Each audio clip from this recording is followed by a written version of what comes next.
আসসালামু আলাইকুম। হাসনাত, সার্জিস, নাহিদ, আসিফ এই রাজাকারের নাতিপুতিদেরকে গ্রেপ্তারের অর্ডার দিয়া দিছে সেনাবাহিনীর প্রধান ওয়াকারুজ্জামান।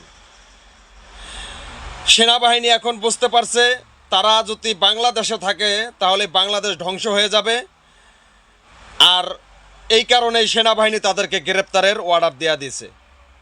তো বাংলাদেশের জনগণ এই কুলাঙ্গারের বাচ্চাদেরকে যেখানে পাবেন সেনাবাহিনী গ্রেপ্তার করার আগে তাদেরকে মাটির সাথে মিশায় ফেলান, তারা যে বাংলাদেশে না থাকতে পারে। আর এখন এই কুলাঙ্গারের বাচ্চারা, এই রাজাকারের নাতিপুতিরা সেনাবাহিনীকে বলে, প্রধানমন্ত্রী শেখ হাসিনা যদি দেশে আসে তাহলে আমাদের কি হবে, আমাদের কি নিরাপত্তা দেবেন? তোমাদের নিরাপত্তা দেব বাংলাদেশের জনগণ, তোমাদের নিরাপত্তা দেবে ছাত্রলীগ, তোমাদের নিরাপত্তা দেবে যুবলীগ। একটু সবুর করো রাজাকারের নাতিপুতিরা, একটু সবুর করো।